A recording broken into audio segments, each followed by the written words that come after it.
Hello everyone, let's continue our discussion. हम लोग last class में इंट्रोडक्शन टू अकाउंटिंग जो इनिशियल चैप्टर्स का थ्योरी था वो पढ़ रहे थे और हम लोगों ने मीनिंग ऑफ अकाउंटिंग देख लिया था, एट्रीब्यूट्स ऑफ अकाउंटिंग देखा था, ऑब्जेक्टिव एडवांटेजेस देखा था। हमने आपको अकाउंटिंग स्टैंडर्ड और इंडियन अकाउंटिंग स्टैंडर्ड के बारे में बताया था। हमने आपको बताया था कि कहां कहां लॉ, एएस, इंडियस, गैप्स ये सब लागू होता है।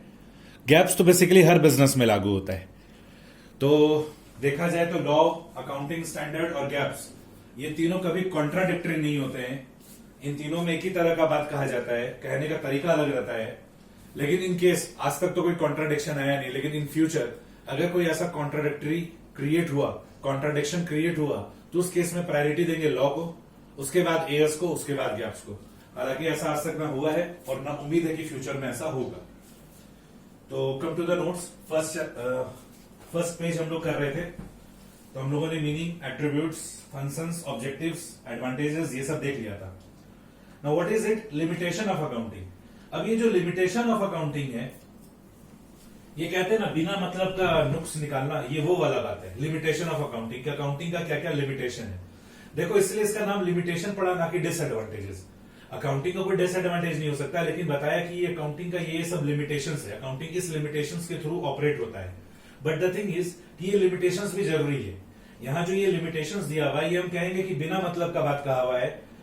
अगर आपसे पूछा जाए लिमिटेशन ऑफ अकाउंटिंग तो आप यही 5 बात कहोगे। बट द थिंग इज कि ये जो लिमिटेशन ऑफ अकाउंटिंग का बात किया गया, ये जबरदस्ती वाला लिमिटेशन बताया गया है। ये वो लिमिटेशन है जिसके बिना हमारा गुजारा भी नहीं है। लिखा हुआ accounting is not fully exact. कहता अकाउंटिंग एग्जैक्ट नहीं होता है। क्यों? क्योंकि हम लोग प्रोविजन को रिकॉर्ड करते हैं। यू नो प्रोविजन क्या होता है? एक एस्टिमेटेड अमाउंट रहता है, एक एक्सपेक्टेड अमाउंट रहता है। डेप्रिसिएशन वो भी एक्चुअल थोड़ी होता है। डेप्रिसिएशन भी क्या होता है? एस्टिमेटेड खर्चा होता है। तो हम लोग प्रोविजन को रिकॉर्ड करते हैं, डेप्रिसिएशन को रिकॉर्ड करते हैं। तो ये सब मेरा पीएल अकाउंट में ये सब वो खर्चा है जो कि एग्जैक्ट नहीं है, ठीक है, और इसको हम लोग रिकॉर्ड करते हैं। तो इसका ये कहना है कि अकाउंटिंग पूरा का पूरा एग्जैक्ट बेसिस पे नहीं होता है, कुछ कुछ एस्टिमेशन बेसिस पे होता है। तो ये भी तो करना जरूरी है। अगर हम प्रोविजन क्रिएट नहीं करेंगे, डेप्रिसिएशन क्रिएट नहीं करेंगे, तो आज वाले क्लास में हम आपको बताएंगे कि डेप्रिसिएशन कितना बड़ा रोल प्ले करता है for the replacement of fixed assets, ठीक है। हालांकि ये जो डेप्रिसिएशन है, हम लोग इसको ये पढ़े कि बिजनेस में डेप्रिसिएशन चार्ज करते हैं, पर डेप्रिसिएशन चार्ज करने का रीजन है मैचिंग कॉन्सेप्ट, डेप्रिसिएशन चार्ज करने का रीजन है गोइंग कंसर्न कॉन्सेप्ट। तो ये सब जो कॉन्सेप्ट है, इसके बारे में भी आज हम लोग डिस्कशन करेंगे। तो ये सब जानेंगे कि डेप्रिसिएशन कितना जरूरी है। डेप्रिसिएशन हमको फंड प्रोवाइड करता है एसेट को रिप्लेस करने के लिए। तो डेप्रिसिएशन बहुत बड़ा टूल है। तो अगर उसको यूज नहीं करेंगे तो बहुत दिक्कत हो जाएगा लॉन्ग टर्म बिजनेस के लिए। उसी तरीके से अगर प्रोविजन फॉर बैड डेट वगैरह क्रिएट नहीं करेंगे, provision for discount on debtor create नहीं करेंगे, मतलब अगर फ्यूचर में होने वाले एक्सपेक्टेड लॉस और एक्सपेंसेस के लिए अगर तैयारी नहीं करेंगे, तो जिस दिन ये चोट लगेगा ना, उस दिन जोर का झटका जोर से लगेगा। तो ये सब करना जरूरी है। फिर दूसरा कह रहा है accounting does not indicate the realizable value. कह रहा है अकाउंटिंग में ना रिलायजेबल वैल्यू पता नहीं चलता है। तो क्यों दिखाएंगे रिलायजेबल वैल्यू? हम अगर मान लो आज से 5 साल पहले मशीन खरीदे थे 1 लाख रुपए में, आज मेरे बुक्स में वो डेप्रिशिएटेड वैल्यू पे दिख रहा होगा। मान लो 5 साल जो भी मशीन को यूज किए होंगे, 5 साल के बाद जो भी मेरा डेप्रिशिएटेड फिगर होगा, आज मशीन मेरा उस वैल्यू पे दिख रहा होगा। अगर हम प्रोविजन फॉर डेप्रिसिएशन मेंटेन कर रहे होंगे तो मेरा ओरिजिनल कॉस्ट भी दिख रहा होगा और उस पे आज तक का डेप्रिसिएशन भी दिख रहा होगा। तो क्या दिक्कत है? इसको बोलते हैं हिस्टोरिकल कॉस्ट पे दिखाना। इसको कहते हैं हिस्टोरिकल कॉस्ट पे दिखाना। तो अपने एसेट्स, लायबिलिटीज को एक्चुअल कॉस्ट प्राइस पे, जो कि बाद में हिस्टोरिकल कॉस्ट बन जाता है। देखा जाए आज से 5 साल पहले जब वो फर्नीचर खरीदे थे या मशीन खरीदे थे, तो उस समय जो प्राइस पे किए थे दैट इज कॉस्ट प्राइस। अब आज 5 साल के बाद वो क्या बन गया? History, that is historical cost. तो अगर आज उसको हम हिस्टोरिकल कॉस्ट पे रिकॉर्ड करते तो वो तो सही है ना। कह रहा accounting does not indicate the realizable value. तो क्या हमको फिक्स्ड एसेट्स को बेचना है क्या? तो सिंपल सा बात है, हम तो सिंपली एसेट्स को रिलायजेबल वैल्यू पे या लायबिलिटीज को पेबल वैल्यू पे तब दिखाते हैं जब हमको बिजनेस बंद करना होता है। जब हमको अपने बिजनेस को बंद करना रहता है तब हम एसेट को रिलायजेबल वैल्यू पे दिखाते हैं और लायबिलिटीज को पेबल वैल्यू पे दिखाते हैं। हम लोग बैलेंस शीट लिक्विडिटी अप्रोच के हिसाब से बनाते हैं और जो एसेट का रिलायजेबल वैल्यू है वो दिखाते हैं और लायबिलिटी का पेबल वैल्यू दिखाते हैं। वो तो तब ना जब बिजनेस बंद करना हो। लेकिन जब बिजनेस चलता चला जाएगा तो क्यों हम लोग रिलायजेबल वैल्यू को कंसिडर करेंगे? ये भी बिना मतलब का लिमिटेशन है। Accounting ignores the qualitative elements. कहता है अकाउंटिंग ना आपको क्वालिटेटिव एलिमेंट्स नहीं बताता है। तो पहली बात सिंपल सा बात है, अकाउंटिंग का जन्म ही हुआ है फायदा या नुकसान जानने के लिए। वो किसी का क्वालिटी क्यों बताए? अब कहने का मतलब क्या है कि जैसे मान लीजिए आपके ऑर्गेनाइजेशन में 10 स्टाफ है, 10 इंप्लॉइज हैं और 10 को आप अलग अलग सैलरी देते हैं। तो ऐसा क्यों? सिंपल सा बात है, 10 का क्वालिटी अलग अलग है। तो अब अकाउंटिंग में यही बच गया क्या कि अकाउंटिंग आपको उनका क्वालिटी बताए कि हम इस वर्कर को, इस एम्प्लॉय को ज्यादा सैलरी इसलिए देते क्योंकि इसमें ये क्वालिटी है, और इसको कम सैलरी देते क्योंकि ये कम क्वालिटी है। उससे अकाउंटिंग को क्या मतलब है? अकाउंटिंग को मतलब है बिजनेस का फायदा नुकसान निकालना, वो निकाल के दे रहा है, वो किसी का क्वालिटी बताने के लिए थोड़ी बैठा हुआ है। Accounting ignores the effects of price level changes. कह रहा अगर प्राइस लेवल में चेंजेस हो जाता है तो अकाउंटिंग उसके इफेक्ट को इग्नोर करता है, बट ऑब्वियसली इग्नोर करेंगे। अब मान लो कोई इन्वेस्टमेंट किया, इन्वेस्टमेंट का मार्केट वैल्यू बढ़ रहा है, गिर रहा है, उससे हमको क्या फर्क पड़ता है? जब हम बेचने जाएंगे उसका जो नेट इंपैक्ट फायदा नुकसान होगा उसको हम रिकॉर्ड कर लेंगे। तो बेबुनियाद बात करता है। और पांचवा तो भयानक वाला बकवास करता है, कहता है अकाउंटिंग में lead to window dressing. Accounts window dressing का मतलब होता है मैनिपुलेशन। कहता है अकाउंटिंग से आप मैनिपुलेशन कर सकते हैं, कभी नहीं कर सकते। लास्ट क्लास में भी जिक्र हुआ था कि जो बड़ा बड़ा बिजनेस हाउस होता है उनको अपने बुक्स ऑफ अकाउंट्स का ऑडिट करवाना पड़ता है। तो ऑडिट करवाना पड़ता है तो अपने बुक्स ऑफ अकाउंट्स को मैनिपुलेट कैसे कर सकते हैं? मैनिपुलेट करने का मतलब एक खर्चा ज्यादा दिखाना, रेवेन्यू कम दिखाना। ठीक है, तो ये सब पॉसिबल ही नहीं है। और सिंपल सा बात है, गवर्नमेंट को भी बड़े बिजनेसेस से मतलब होता है, छोटे बिजनेसेस से मतलब नहीं होता है। जो बड़ा बिजनेस होगा उसका कमाई अच्छा होगा, गवर्नमेंट को टैक्सेस उनसे ज्यादा मिलेगा, तो गवर्नमेंट को बड़े बिजनेसेस से मतलब होता है। एंड जब कभी भी हम लोग अकाउंटिंग पढ़ते हैं तो सोच हम लोग को बड़ा रखना है। तो बड़े लेवल का अगर बात करोगे तो बड़े लेवल बिजनेस में क्या होता है? विंडो ड्रेसिंग हो ही नहीं सकता है, मैनिपुलेशन हो ही नहीं सकता है। नेक्स्ट उसके बाद आपको रोल ऑफ अकाउंटिंग बता रहा है कि अकाउंटिंग का क्या क्या रोल है। रोल ऑफ लैंग्वेज, वही सेम बात। आज देखा जाए, मान लीजिए हम किसी भी बिजनेस का पीएल और बैलेंस शीट पढ़ते हैं तो उससे हमको उस बिजनेस का फीचर्स पता चल जाता है, कैरेक्टर पता चल जाता है कि वो बिजनेस कैसा है। ठीक है, वो बिजनेस अच्छा है कि नहीं अच्छा है। तो देखा जाए अकाउंटिंग के थ्रू आपको बिजनेस का इंफॉर्मेशन मिल जाता है। तो देखा जाए accounting is one of the role of the language of the business. Accounting is performing one of the role of the language of the business. फिर रोल ऑफ इंफॉर्मेशन सिस्टम, एक ही बात बोल रहा है घुमा फिरा के बस, कि हमको इससे इंफॉर्मेशन मिलता है। तो अकाउंटिंग का ये भी एक रोल है कि आपको इंफॉर्मेशन देता है। रोल ऑफ हिस्टोरिकल रिकॉर्ड्स, आप एसेट्स को एक्चुअल कॉस्ट पे रिकॉर्ड करते हो तो आपको सारा का सारा हिस्टोरिकल रिकॉर्ड्स पता होता है। अब देखो फाइनेंशियल यूजर्स के बारे में भी हम लोग बात कर चुके हैं कि फाइनेंशियल यूजर्स कौन कौन होते हैं। फाइनेंशियल यूजर्स को क्या बोला जाता है? Stakeholders. Every interested party in the business are stakeholders. तो ये भी दो तरह के होते हैं, इंटरनल और एक्सटर्नल। इंटरनल में देख लो कौन कौन है, owner, management, employees and worker. External में कौन कौन है? Bank and financial institutions. ठीक है, अगर आप किसी बैंक से मदद लेते हो, पैसा लेते हो, तो आप लास्ट क्लास में भी डिस्कस हुआ था कि अगर आपको बैंक से लोन चाहिए, कैश क्रेडिट का फैसिलिटी चाहिए, तो आपको 5 इयर्स का इनकम स्टेटमेंट और बैलेंस शीट बनाकर देना होता है कि भाई अगर आपसे पैसा मिल गया तो मेरा बिजनेस का ये पोजीशन हो जाएगा। तो this can be done only with the help of accounting. Investors भी पैसा तभी लगाएंगे जब आपका बिजनेस अच्छा होगा, वो आपके अकाउंटिंग से ही पता चलेगा। क्रेडिटर्स भी आपके ऊपर तभी भरोसा करेगा जब आपके बिजनेस में अच्छा खासा डेटर्स हो। तो क्रेडिटर्स को कैसे पता चलेगा कि आपके बुक्स में डेटर्स है कि नहीं है? बैलेंस शीट से पता चलेगा। सिंपल सा बात है, आप अगर उधार लेते हो तो जरूर देने के लिए लेते हो। हम सिंपल सा बात है, हमको उधार क्यों चाहिए? क्योंकि हमको उधार देना होता है। और हम बिजनेस में तभी सर्वाइव कर सकते हैं जब हम उधार में माल बेचे, उधार ट्रांजेक्शन करें। तो उधार हम तभी दे पाएंगे जब हमको उधार मिलेगा। तो what we need, if we have to create debtor, then what we need creditor. तो क्रेडिटर को भी क्या होता है? क्रेडिटर भी अपने इन्फॉर्मेशन को, हमारे बैलेंस शीट को देखकर समझता है कि हाँ भाई इसके पास माल कितना पड़ा हुआ है हमसे लेकर, इसका क्लोजिंग स्टॉक क्या है, इसका डेटर क्या है। गवर्नमेंट को भी हमसे मतलब होता है, ठीक है, क्योंकि उसी अकाउंटिंग के दम पे वो हमसे इनकम टैक्स एंड जीएसटी का पैसा लेता है। तो there are lots of external users, researchers, consumers, public, all are what? Accounting information के यूजर्स होते हैं। ठीक है, अब कोई भी रिसर्चर है, कोई भी चीज पे रिसर्च किया जा रहा है तो कितना खर्चा लग चुका है, वो सारा का सारा कंप्यूटेशन कैसे होगा? By the help of accounting. उसके बाद टाइप्स ऑफ अकाउंटिंग इंफॉर्मेशन दिया हुआ, रीड कर लेना। Next, qualitative characteristics of accounting information. ये दम रट जाओ, ठीक है। क्लास 11 से लेकर जब तक क्वालिफाई नहीं हो जाते, जब तक एक अच्छे प्रोफेशनल नहीं बन जाते, तब तक आपको ये 4 बात याद रहना चाहिए कि अकाउंटिंग का 4 क्वालिटेटिव कैरेक्टरिस्टिक्स होना चाहिए। ये ऐसा छोटा सा क्वेश्चन है कि कभी कभी इंटरव्यू वगैरह में भी पूछ लिया जाता है। ठीक है, तो ये आप हमेशा याद रखना कि अकाउंटिंग का 4 क्वालिटेटिव कैरेक्टरिस्टिक्स होता है। अकाउंटिंग कैसा होना चाहिए? रिलायबल होना चाहिए, उसमें इंफॉर्मेशन रेलिवेंट होना चाहिए, इंफॉर्मेशन अंडरस्टैंडेबल होना चाहिए और इंफॉर्मेशन कंपेरेबल होना चाहिए। लास्ट क्लास में बताए थे आपको कि हम लोग जो प्रैक्टिकल लाइफ में पीएल बैलेंस शीट बनाते हैं उसमें अमाउंट का 2 कॉलम होता है, करंट ईयर का और लास्ट ईयर का। ठीक है, तो जो भी आप अकाउंटिंग कर रहे हो वो रिलायबल होना चाहिए। ठीक है, इंफॉर्मेशन सारा रेलिवेंट होना चाहिए, अंडरस्टैंडेबल होना चाहिए, कंपेरेबल होना चाहिए। अकाउंटिंग साइकिल क्या होता है?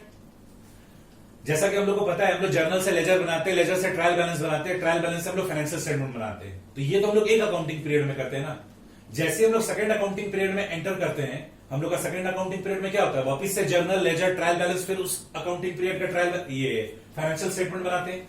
तो हर साल क्या होता है, जर्नल, लेजर, ट्रायल बैलेंस और फिर उसका फाइनेंशियल स्टेटमेंट। फिर अगले साल वापस से क्या करते हैं, journal, ledger, trial balance, financial statement, and हर साल उसके लिए बुक कीपिंग भी किया जाता है। तो this is what accounting cycle, और इसी को अकाउंटिंग प्रोसेस भी बोला जाता है। याद रखना कि जर्नल, लेजर, ट्रायल बैलेंस को अकाउंटिंग प्रोसेस भी बोला जाता है। नेक्स्ट, सब फील्ड ऑफ अकाउंटिंग। अकाउंटिंग का जो सब फील्ड होता है, ब्रांचेस ऑफ अकाउंटिंग होता है। इसका भी आपको ओवरव्यू लेना है कि ब्रांचेस का accounting, branch of accounting. Accounting का बेसिकली 3 ब्रांच होता है इन इंडिया, ठीक है। हम इंडिया का बात कर रहे हैं, हालांकि यूएस और यूके में और भी ब्रांचेस होता है, पर इंडिया में अकाउंटिंग का 3 ही ब्रांचेस होता है। One is financial accounting, second is cost accounting and third is management accounting. और सबसे मजेदार बात क्या है, ये जो थर्ड है मैनेजमेंट अकाउंटिंग, ये नाम का मैनेजमेंट अकाउंटिंग है पर यहां अकाउंटिंग नहीं होता है। फाइनेंशियल अकाउंटिंग क्या होता है, क्या करके आ रहे हो लास्ट चैप्टर में, ट्रेडिंग पे बैलेंस शीट बना के आ रहे हो, वो क्या था, फाइनेंशियल अकाउंटिंग। फाइनेंशियल अकाउंटिंग का पर्पस क्या होता है, to ascertain the result of the business, to ascertain the result and position of the business. तो रिजल्ट जानने के लिए क्या बनाते हैं, ट्रेडिंग पीएल, और पोजीशन जानने के लिए क्या बनाते हैं, बैलेंस शीट, ठीक है। कॉस्ट अकाउंटिंग, कॉस्ट अकाउंटिंग कौन करता है, जो मैन्युफैक्चरिंग ऑर्गेनाइजेशन होता है, जो ऑर्गेनाइजेशन मैन्युफैक्चरिंग का काम करता है, वो लोग क्या करता है, कॉस्ट अकाउंटिंग करता है। क्यों कॉस्ट अकाउंटिंग करता है, क्योंकि वो लोग जो भी प्रोडक्शन कर रहा है, जो भी प्रोडक्ट का प्रोडक्शन कर रहा है, जो भी फिनिश गुड्स वो लोग बना रहा है, उसका वो लोग को कॉस्ट पर यूनिट चाहिए। वो किसके हेल्प से पता चलेगा, कॉस्ट अकाउंटिंग से। तो कॉस्ट अकाउंटिंग क्या चीज में हेल्प करता है, it helps to ascertain cost of the product. और जानते हो मैनेजमेंट अकाउंटिंग क्या होता है, management accounting is an extension of financial accounting and cost accounting. Management accounting क्या करता है, फाइनेंशियल अकाउंटिंग और कॉस्ट अकाउंटिंग के डाटा के हेल्प से डिसीजन मेकिंग का काम करता है, ठीक है। तो ये एकदम एडवांस चीज होता है। तो जब आप सीए या सीए में इंटरमीडिएट लेवल का पढ़ाई करोगे, then you will get to know कि व्हाट इज कॉस्ट अकाउंटिंग, वहां पर डिटेल में पढ़ोगे। एंड जब सीए एंड सीएमए के फाइनल्स लेवल पे पहुंचोगे, then you will get to know what is management accounting. तो ये सब एडवांस लेवल का चीज है। हाँ, जो अपना बचपन है, क्लास 11, 12 सीए सीएमए का फाउंडेशन, उसमें अपने को क्या पढ़ना है, फाइनेंशियल अकाउंटिंग। तो ये सब भी गो थ्रू कर लेना। उसके बाद नोट्स में हमने मैनेजमेंट अकाउंटिंग, फाइनेंशियल अकाउंटिंग का सब डिफरेंस दे रखा है, बुक कीपिंग का मतलब क्या होता है, ये सब भी हमने इनिशियल क्लासेस में आपको बताया है। ये सब अच्छे से गो थ्रू करना है, ठीक है। हमने जो कुछ भी है समझने लायक वो सब कुछ बता दिया है, अब आपको लाइन बाय लाइन रीड करना है। Next is accountancy. Actually accounting बोलकर कुछ नहीं होता है, रियलिटीज की अकाउंटेंसी होता है। अकाउंटेंसी क्या होता है, art as well as science. Art क्या होता है, अकाउंट्स को प्रैक्टिकली करना, जो न्यूमेरिकल के टर्म्स में आप लोग अकाउंटिंग करते हो, दैट इज एट आर्ट। और साइंस क्या था, सिस्टमैटिक बॉडी ऑफ नॉलेज। तो जब आप सिस्टमैटिक बॉडी ऑफ नॉलेज के हेल्प से, सिस्टमैटिक बॉडी ऑफ नॉलेज के हेल्प से जब प्रैक्टिकली आप अकाउंटिंग करते हो, तो उसी को अकाउंटेंसी बोला जाता है। मतलब जब आप साइंस के हेल्प से आर्ट करते हो, तो कॉमर्स में आप क्या पढ़ते हो, अकाउंट्स पढ़ते हो, अकाउंटेंसी पढ़ते हो। देखो क्या लिखा हुआ है, accountancy refers to the entire body of theory and practice of accounting. तो थ्योरी ऑफ अकाउंटिंग क्या था, वही law, AS, Ind AS, GAAPs. और प्रैक्टिस ऑफ अकाउंटिंग क्या है, वही सारे बिजनेस ट्रांजेक्शन का journal, ledger, trial balance and financial statement बनाना। फिर उसके बाद हमने बुक कीपिंग एंड अकाउंटेंसी का डिफरेंस दिया हुआ है, तो उसको अच्छा से गो थ्रू करोगे। नेक्स्ट, फिर बेसिक अकाउंटिंग टर्म्स, इसका हमने अलग से क्लासेस लिया है, आपको हर कुछ बढ़िया से बताया है बेसिक अकाउंटिंग टर्म्स में। तो पहला देखो एसेट है, दूसरा लायबिलिटीज है, ये सब डिस्कस हो चुका। तीसरा कैपिटल है, इन्वेस्टमेंट, एक्सपेंसेस सब हमने आपको बता चुका है, prepaid expenses, outstanding expenses, income, accrued income, income received in advance. Expenditure के बारे में भी हम लोगों ने डिस्कशन कर लिया कि what is capital expenditure, what is revenue expenditure and what is deferred revenue expenditure, है कि नहीं। ये सारे का सारा हम लोगों ने डिस्कशन कर लिया है। उसके बाद रेवेन्यू क्या होता है, डेटर क्या होता है, क्रेडिटर क्या होता है, इन्वेंट्री क्या होता है, ये सब हम लोग डिस्कस कर चुके हैं। देखो डेप्रिसिएशन क्या होता है, ये भी डिस्कस कर चुके हैं। गेन क्या होता है, कॉस्ट क्या होता है, ये सब कुछ डिस्कस कर चुके हैं। लॉस, ये सब डिस्कस कर चुके हैं, ठीक है। उसके बाद यहां पर लॉस देखो दो तरह का दिया हुआ है, नॉर्मल लॉस और एबनॉर्मल लॉस। तो इसको गो थ्रू कर लेना, ठीक है।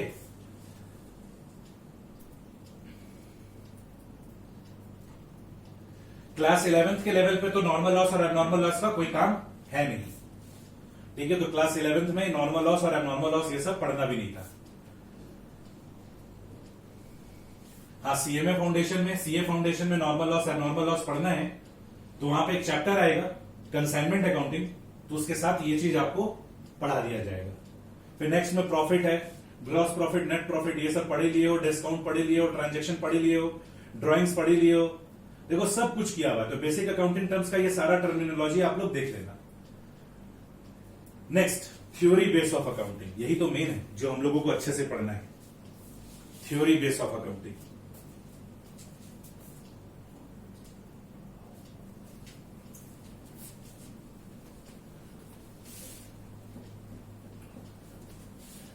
थ्योरी बेस ऑफ अकाउंटिंग किसको बोला जाता है?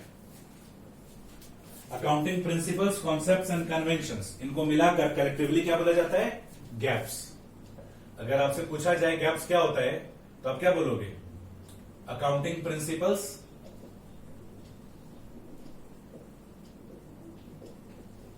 Concepts and conventions are commonly known as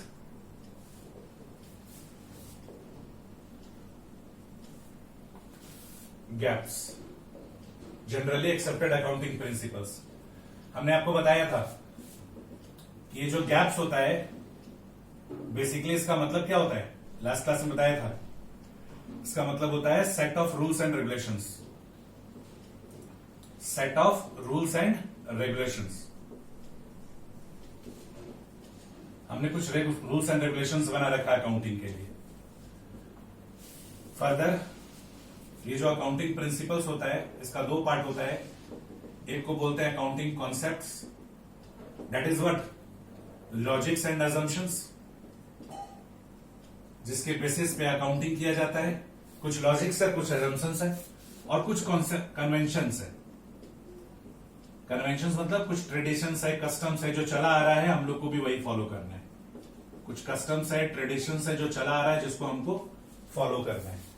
तो this is the meaning of generally accepted accounting principles.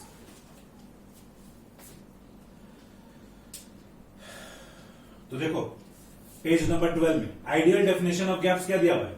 A widely accepted set of rules, convention, standards and procedures for reporting financial information are established by the financial accounting standard boards are called GAAPs. उसके बाद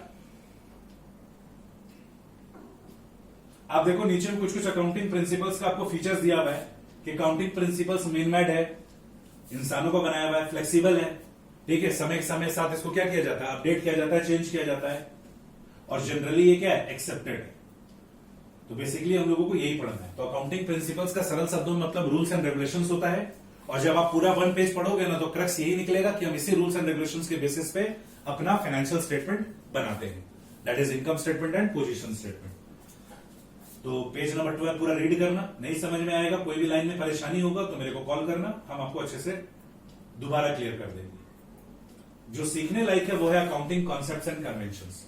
तो अब हम लोग को 1 bye 1 सारे accounting concepts and conventions का बात करना है। तो हमने आपको बताया था 11 कॉन्सेप्ट्स है और 4 कन्वेंशंस है, जो कि बेसिकली हम लोग के सिलेबस में भी है और जो प्रैक्टिकल लाइफ में यूज भी होता है। तो आइए 1 बाय 1 सारे का सारा हम लोग बात करते हैं। सबसे पहला बात करते हैं बिजनेस एंटिटी कंसेप्ट का, ठीक है। आप इसको बिजनेस एंटिटी कंसेप्ट भी बोल सकते हो और मार्केट में इसको एंटिटी कंसेप्ट भी बोला जाता है। मतलब आप बिजनेस वर्ड लगा भी सकते हो, नहीं भी लगा सकते हो, दोनों तरीके से इसको पुकारा जाता है।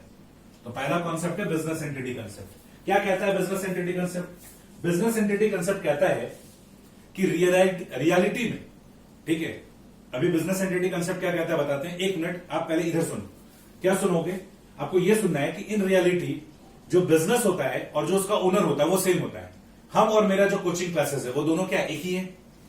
पर बिजनेस एंटिटी कंसेप्ट ये कहता है कि जब आप अकाउंटिंग करते हो तो बिजनेस को अलग मानो और उसके ओनर को अलग मानो, ठीक है। अकाउंटिंग पॉइंट ऑफ व्यू से ओनर को और बिजनेस को 2 सेपरेट पर्सन मानो, ठीक है, 2 सेपरेट पर्सन। और बेसिकली हम लोगों के सब्जेक्ट में जब अकाउंटिंग करते हैं तो हम लोग अकाउंटिंग किसके पॉइंट ऑफ व्यू से करते हैं? बिजनेस के पॉइंट ऑफ व्यू से। हालांकि जो हमारा एंटिटी कंसेप्ट है ये कहता है कि जब आप ओनर के बुक्स में अकाउंटिंग करेंगे तो ओनर के पॉइंट ऑफ व्यू से करेंगे, और जब आप बिजनेस का अकाउंटिंग करेंगे तो बिजनेस के पॉइंट ऑफ व्यू से करेंगे। तो हम लोग का जो सिलेबस होता है उसके अकॉर्डिंगली हम लोग किसके बुक्स में अकाउंटिंग करते हैं? बिजनेस के बुक्स में करते हैं। ऐसा नहीं कि हम लोग ओनर के बुक्स में नहीं कर सकते। ठीक है, अगर मान लो हमको ये कहता है कि मान लीजिए ओनर का नाम है सपोज राजेश, ठीक है, और इस बिजनेस का नाम है C4 creating concept coaching and counselling. अब अगर मान लीजिए हम ये कहते हैं कि Rajesh invested ₹10 lakh towards capital in C4, तो पता है बिजनेस एंटिटी कंसेप्ट क्या कहता है कि आपको अकाउंटिंग किसके पॉइंट ऑफ व्यू से करना है। आपको अगर ओनर के पॉइंट ऑफ व्यू से अकाउंटिंग कर रहे हो तो ओनर के हिसाब से बात करोगे, और बिजनेस के हिसाब से अकाउंटिंग कर रहे हो तो बिजनेस के पॉइंट ऑफ व्यू से बात करोगे। बट द थिंग इज कि हम लोगों के सिलेबस में क्या बिजनेस के पॉइंट ऑफ व्यू से बात करना है। तो बिजनेस क्या बोलेगा? बिजनेस ये नहीं बोलेगा कि Rajesh invested 10 lakh towards capital in C4। ये तो राजेश अपने पॉइंट ऑफ व्यू से बोलेगा कि हाँ हमने क्या किया, 10 लाख रुपया C4 में दिया है। पता है बिजनेस इसको क्या बोलेगा? बिजनेस ये बोलेगा received ₹10 lakh from the owner of the business. क्या बिजनेस अपने पॉइंट ऑफ व्यू से बोलेगा, अपने पॉइंट ऑफ व्यू से, बिजनेस के पॉइंट ऑफ व्यू से सोचो। बिजनेस क्या बोलेगा कि हमको ओनर से 10 लाख रुपया मिला है in the name of capital. और जब हम लोग एंट्री भी पास करते हैं, जब उसका जर्नल एंट्री भी पास करते हैं तो बिजनेस के पॉइंट ऑफ व्यू से पास करते हैं। ठीक है, तो बिजनेस एंटिटी कंसेप्ट साफ साफ कह रहा है कि ओनर और business accounting point of view से दो सेपरेट पर्सन है। जब आप बिजनेस का अकाउंटिंग करोगे तो बिजनेस के पॉइंट ऑफ व्यू से अकाउंटिंग करोगे, जब ओनर का अकाउंटिंग करोगे तो ओनर के पॉइंट ऑफ व्यू से अकाउंटिंग करोगे। पर हम लोगों के सिलेबस में बिजनेस के पॉइंट ऑफ व्यू से फोकस करना है, तो हम लोग बिजनेस के पॉइंट ऑफ व्यू से फोकस कर रहे हैं। तो जब बिजनेस को ओनर से पैसा मिलता है तो हम लोग एंट्री क्या पास करते हैं? Cash account debit to. ठीक है, अब जो हमको ओनर पैसा दे रहा है, ओनर तो पर्सन है, तो एंट्री क्या पास होना चाहिए? Cash account debit to owner. ठीक है, क्रेडिट द गिवर। याद है पर्सनल अकाउंट का हम आपको क्या सिखाए थे कि पर्सनल अकाउंट जब अप्लाई करोगे तो अपने से सामने की ओर देखकर अप्लाई करना, इसीलिए क्योंकि हम लोग बिजनेस के पॉइंट ऑफ व्यू से अकाउंटिंग करते हैं ना। तो बिजनेस के पॉइंट ऑफ व्यू से सोचो, सामने से पैसा आ रहा है, ठीक है, ओनर से पैसा आ रहा है, तो एंट्री क्या पास कर रहे हैं? Cash account debit to owner account. अब बिजनेस में ये जो ओनर अकाउंट होता है इसी को क्या बोला जाता है? कैपिटल अकाउंट बोला जाता है।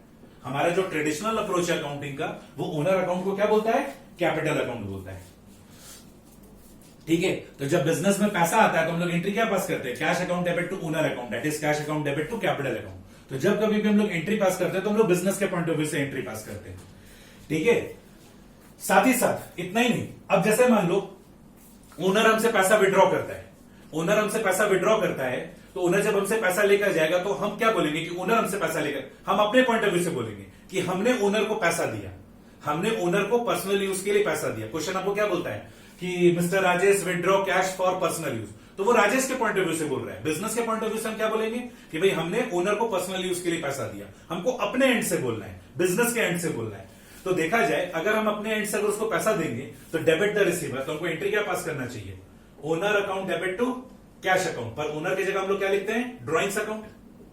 ठीक है, क्या लिखते हैं? Drawings account. अभी आप कहोगे सर अभी तो आपने कहा था कि ओनर अकाउंट को कैपिटल अकाउंट बोला जाता है, और अभी आप पलट गए, अभी आप कह रहे हैं कि ओनर अकाउंट का मतलब यहां पर क्या हो जाएगा? Drawings account.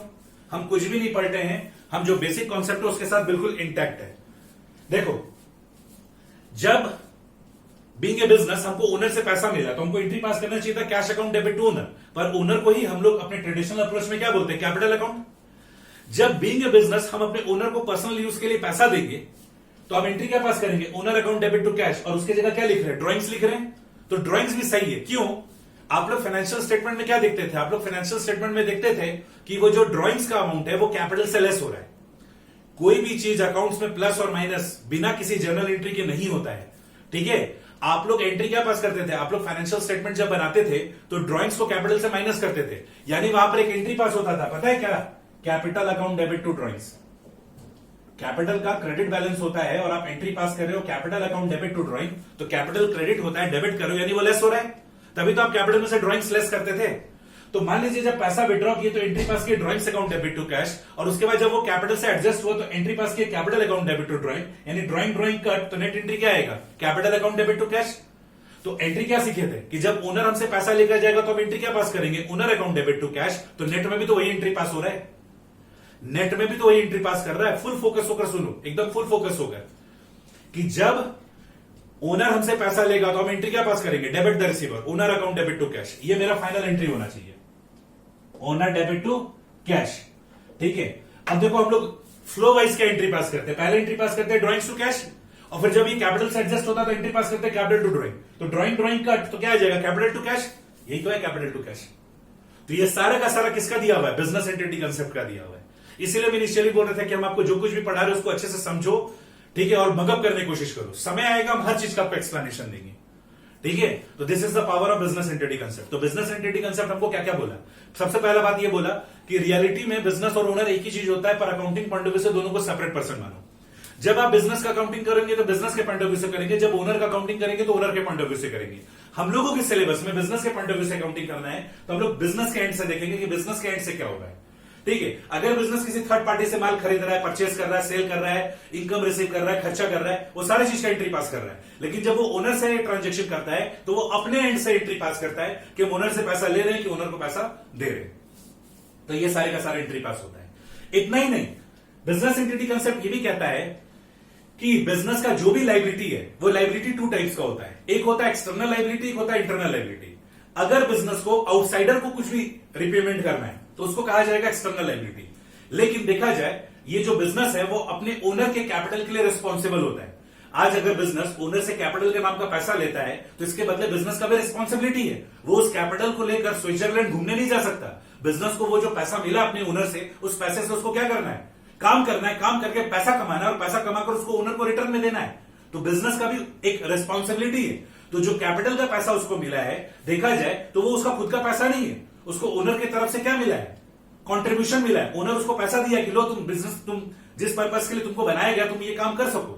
तो बिजनेस को ओनर से पैसा मिलता है, क्योंकि वो बिजनेस का खुद का पैसा नहीं है, इसलिए कैपिटल को भी क्या ट्रीट किया जाता है, लाइबिलिटी ट्रीट किया जाता है। पर ये कैसा लाइबिलिटी है, इंटरनल लाइबिलिटी है।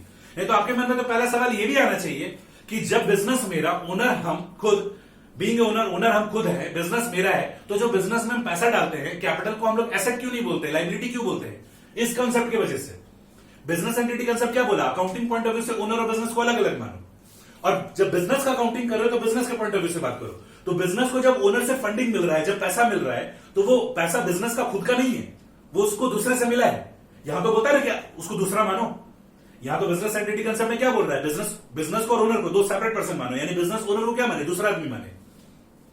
पर फर्क ये रहेगा कि उसको घर का आदमी मानेगा, और जो बाहर वाले से ट्रांजेक्शन हो रहा है क्रेडिटर वगैरह से, उसको वो गांव वाला आदमी मानेगा, ठीक है। अब देखा जाए आपके घर में आपके जो भाई बहन है ये आपके इंटरनल लोग हो गए, और जो बाहर में आपके दोस्त हो गए वो एक्सटर्नल लोग हो गए।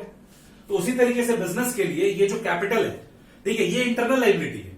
बिजनेस रिस्पॉन्सिबल है, क्यों रिस्पॉन्सिबल है, क्योंकि उसको इस कैपिटल के बदले पैसा कमा कर देना है। नहीं कमा कर दिया ना तो ओनर क्या करेगा, बड़ा सलीम का ताला लगाएगा, बिजनेस में ताला लगा देगा। तो अकाउंटिंग पॉइंट ऑफ व्यू से बिजनेस एंटिटी कंसेप्ट ये कहता है कि ओनर और बिजनेस दो सेपरेट पर्सन है। जब हम लोग अकाउंटिंग करेंगे बिजनेस का तो बिजनेस के तरह पॉइंट ऑफ व्यू से सोचेंगे, जब ओनर का अकाउंटिंग करेंगे तो ओनर के पॉइंट ऑफ व्यू से सोचेंगे। लेकिन हम लोग का सिलेबस बिजनेस के पॉइंट ऑफ व्यू से सोचने के लिए बोलता है, इसलिए हम लोग बिजनेस के पॉइंट ऑफ व्यू से सोचते हैं। और बिजनेस के पॉइंट ऑफ व्यू से यही सोचने के लिए बोला जाता है कि देखा जाए आपको जो कुछ भी पैसा मिल रहा है, अगर बाहर वालों से मिल रहा है लोन के रूप में, क्रेडिटर से गुड्स एंड सर्विसेज के रूप में, तो ये सारे का सारा आपका एक्सटर्नल लाइबिलिटी है। लेकिन ओनर से अगर आपको मिल रहा है तो ये आपका इंटरनल लाइबिलिटी है। तो internal liability, external liability, capital को लाइबिलिटी मानना, ये सारे का सारा कौन सिखाया है, बिजनेस एंटिटी कंसेप्ट सिखाया है। तो this is business entity concept. तो इसको आप गो थ्रू करोगे जो हमने नोट्स में आपको लिख के दिया है, ठीक है। तो आप हमेशा मानकर चलना, मानकर क्या चलना, ये जो कॉन्सेप्ट हम लोग को सिखाया है, क्या सिखाया है कि अकाउंटिंग पॉइंट ऑफ व्यू से ओनर और बिजनेस दो सेपरेट पर्सन है। बिजनेस को जो भी फंडिंग मिलता है वो ओनर से मिलता है, बिजनेस का खुद का पैसा नहीं है, इसलिए वो जो कैपिटल के नाम से कंट्रीब्यूशन मिलता है वो बिजनेस के लिए क्या है, लाइबिलिटी है। पर ये कैसा लाइबिलिटी है, इंटरनल लाइबिलिटी है। घर का मामला है, निपट लिया जाएगा। तो कैपिटल लाइबिलिटी होता है, ये भी कौन सिखाया हम लोगों को, बिजनेस एंटिटी कंसेप्ट सिखाया। Next, money measurement concept. Money measurement concept में जो कुछ भी लिखा हुआ है, कुछ भी नया नहीं लिखा हुआ है, ये आप लोग फॉलो करते आ रहे हैं। मनी मेजरमेंट कंसेप्ट में ये कहता है कि बिजनेस में होने वाले सारे ट्रांजेक्शन को हम लोग तभी अकाउंटिंग कर सकते हैं जब उसको हम लोग मनी के टर्म्स में मेजर किए हो। तो ऑब्वियसली जो चीज मनी के टर्म्स में मेजर होता है उसका हम लोग अकाउंटिंग कर लेते हैं, जो मनी के टर्म्स में मेजर नहीं है उसका अकाउंटिंग नहीं होता है। क्या कभी हम लोग ऐसे अकाउंटिंग करते हैं, मेरे पास 4 चेयर है, 2 टेबल है, एक सोफा सेट है, 4 एसी है, 3 पंखा है, हम लोग हमेशा मनी के टर्म्स में अकाउंटिंग करते हैं, ठीक है। तो मनी क्या है, मनी एक ऐसा कॉमन डिनोमिनेशन है जिससे हम बिजनेस में होने वाले सारे ट्रांजेक्शन को अच्छे से क्या कर पाते हैं, मेजर कर पाते हैं। तो मनी मेजरमेंट कंसेप्ट भी यही कहता है कि बिजनेस में होने वाले सारे के सारे ट्रांजेक्शन को क्या करना है, मनी में मेजर करना है। ठीक है, और फिर मनी में मेजर करने के बाद ही उसका आपको क्या करना है, अकाउंटिंग करना है। साथ ही साथ जब आप मनी मेजरमेंट कॉन्सेप्ट अप्लाई करो तो ध्यान देना है ये भी है कि जो मनी होना चाहिए वो भी कॉमन डिनोमिनेशन से होना चाहिए। देखो आज के डेट पे बहुत बड़ा बड़ा बिजनेस लोग ऐसा भी है जो केवल विद इन इंडिया काम नहीं करता, विदेशों से भी काम करता है। अब मान लो कोई बड़ा बिजनेस, कोई बड़ा फैक्ट्री वाला है, वो रॉ मटेरियल इंडिया से भी खरीद रहा है और वो रॉ मटेरियल विदेश से भी खरीद रहा है। विदेश से जो रॉ मटेरियल वो खरीदता होगा वो डॉलर और पाउंड में खरीदता होगा, और इंडिया में जो कुछ भी खरीदता होगा वो रुपीज में खरीदता होगा। सिमिलरली वो जो बड़ा बड़ा बिजनेसमैन लोग है वो लोग केवल विद इन इंडिया माल नहीं बेचता है, विदेशों में भी माल बेचता है। जब वो विद इन इंडिया माल बेचता है तो रुपीज में बेचता होगा, लेकिन जब आउटसाइड इंडिया माल बेचता होगा तो डॉलर और पाउंड में माल बेचता होगा। तो अगर क्या हम इस तरीके का अकाउंटिंग कर सकते हैं कि मेरा परचेज है, ठीक है, मेरा परचेज कितना है, ₹100 lakh from India plus $50 lakh from US. अब मेरा टोटल हो गया 150 लाख। अब इसको क्या बोले, रुपी डॉलर, कुछ भी अपना अगड़म बगड़म नाम दे दो। क्या इस तरीके से अकाउंटिंग होता है? कभी नहीं। मनी मेजरमेंट कंसेप्ट क्या बोलता है कि आप बिजनेस में होने वाले ट्रांजेक्शन को तो मनी में मेजर करके रिकॉर्ड करेंगे, पर साथ ही साथ आपको क्या ध्यान देना है, आपको ध्यान देना कि वो जो डिनोमिनेशन है वो क्या होना चाहिए, वो कॉमन होना चाहिए। या तो आप डॉलर को रुपीज में कन्वर्ट करो या तो रुपीज को डॉलर में कन्वर्ट करो और उसके बाद फिर अकाउंटिंग करो, है कि नहीं। हम इंडिया में रहते हैं तो हम पक्का रुपया को तो डॉलर में कन्वर्ट करेंगे नहीं, हम क्या करेंगे, डॉलर को ही रुपीज में कन्वर्ट करेंगे। तो जितना भी मेरा ट्रांजैक्शन हो, चाहे वो विद इन इंडिया हो चाहे वो मेरा फॉरेन ट्रांजैक्शन हो, सारे फॉरेन ट्रांजैक्शन को इंडियन करेंसी में कन्वर्ट करेंगे और फिर इंडियन ट्रांजैक्शन के साथ उसको ऐड करके प्रॉपर अकाउंटिंग करेंगे। तो ऐसा करने के लिए कौन बोलता है, मनी मेजरमेंट कंसेप्ट बोलता है। तो क्या ये आपके लिए कुछ नया था? कुछ भी नया नहीं था, क्योंकि हम लोग तो ये शुरू दिन से करते आ रहे हैं। अब इतना अकाउंट्स बना चुके हो तो ये सब बात कर डाइजेस्ट करने में कोई दिक्कत होगा नहीं, आपको इजिली से सारा का सारा बात डाइजेस्ट हो रहा होगा। ठीक है, तो मनी मेजरमेंट कंसेप्ट याद है, लास्ट क्लास में हम लोग एक एग्जांपल लिए थे कि जैसे हमने अपने स्टाफ को मोटिवेशनल लेक्चर दे दिया। अब हमने उसको मोटिवेशनल लेक्चर दे दिया जिसकी वजह से मेरे कंपनी का 20% प्रॉफिटेबिलिटी बढ़ गया। अब वो जो हमने उसको मोटिवेशनल लेक्चर दिया था वो सारे का सारा मोटिवेशनल लेक्चर के लिए तो हमने कोई कीमत नहीं चुकाया, तो क्या उसका अकाउंटिंग हो पाएगा? नहीं हो पाएगा। हमने जो उसको मोटिवेशनल लेक्चर दिया उसके लिए हमने क्या खर्च किया? कुछ नहीं। हम आए, आकर जनरली जो हम अपने वर्कर से day to day daily communicate करते हैं, आज सोचे कि हालचाल लेने के बजाय जिन लोग को मोटिवेट किया जाए, और बढ़िया से उसको संदीप महेश्वरी से भी खतरनाक टाइप का लेक्चर देकर उसको मोटिवेट कर दिए। जब खतरनाक टाइप का मोटिवेट कर दिए, मेरे वर्कर लोग इतना मोटिवेट हो गया, एम्प्लॉय लोग इतना मोटिवेट हो गया कि मेरे बिजनेस का प्रॉफिटेबिलिटी 20% से बढ़ गया। तो ये जो मोटिवेशन लेक्चर दिए इसके लिए हमको क्या कीमत चुकाना पड़ा? कुछ भी नहीं। तो इसका अकाउंटिंग नहीं हो पाएगा। तो हम लोग अकाउंटिंग उसी चीज का कर पाएंगे जो मनी के टर्म्स में हो, जो मनी के टर्म्स में नहीं होगा उसका अकाउंटिंग नहीं हो पाएगा। ये हम लोगों को बोलता है कौन? एंटिटी का ये मनी मेजरमेंट कंसेप्ट। तो अभी तक हम लोग 2 कंसेप्ट पढ़े, ठीक है। क्या क्या पढ़े? पहला पढ़े हम लोग बिजनेस एंटिटी कंसेप्ट। ये कहता है अकाउंटिंग पॉइंट ऑफ व्यू से ओनर और बिजनेस दोनों को सेपरेट पर्सन मानो, क्योंकि हम लोगों को पढ़ना क्या है, बिजनेस के पॉइंट ऑफ व्यू से अकाउंटिंग। तो जो कुछ भी हम लोग अकाउंटिंग करेंगे वो बिजनेस के पॉइंट ऑफ व्यू से करेंगे, क्योंकि हम लोग के सिलेबस में यही है, ठीक है। हालांकि जब हम ओनर का अकाउंटिंग करेंगे तो ओनर के पॉइंट ऑफ व्यू से करेंगे, और इसी के थ्रू हमको ये पता चला कि कैपिटल भी एक लायबिलिटी है, और इसी कंसेप्ट की वजह से हम लोग को ये पता चला कि लायबिलिटी भी 2 तरह का होता है, इंटरनल और एक्सटर्नल। फिर दूसरा था मनी मेजरमेंट कंसेप्ट, वो चीज जिसको मनी में मेजर कर सकते उसी का क्या हो पाएगा, अकाउंटिंग हो पाएगा। जिसको मनी में मेजर नहीं कर सकते उसका अकाउंटिंग नहीं हो पाएगा। पर यह भी ध्यान देना कि जो भी चीज हम मनी में मेजर कर रहे हैं वो एक कॉमन डिनोमिनेशन होना चाहिए। ऐसा नहीं हो कि हम परचेज कर रहे रुपीज में, सेल कर रहे डॉलर में, तो उस तरीके से प्रॉपर अकाउंटिंग नहीं हो पाएगा। तो एक प्रॉपर कॉमन डिनोमिनेशन के साथ क्या होना चाहिए, हम लोगों का ट्रांजेक्शन का मेजरमेंट होना चाहिए और उसके बाद उसका अकाउंटिंग होना चाहिए, ठीक है। तीसरा है गोइंग कंसर्न कंसेप्ट। देखो, गोइंग कंसर्न कंसेप्ट रियलिटी में बोला जाए तो ये कंसेप्ट कम अजम्पशन ज्यादा है, ठीक है। ये कोई खास कोई कॉन्सेप्ट नहीं है, ये एक अजम्पशंस है, ठीक है। गोइंग कंसर्न क्या कहता है? ये गोइंग कंसर्न ना मतलब इतना फेमस नाम है ना कि आपको हर लेवल पे मिलेगा, जगह जगह जब भी आप अकाउंट्स पढ़ोगे ना तो कभी ना कभी इसके बारे में नाम जरूर रहेगा, ठीक है।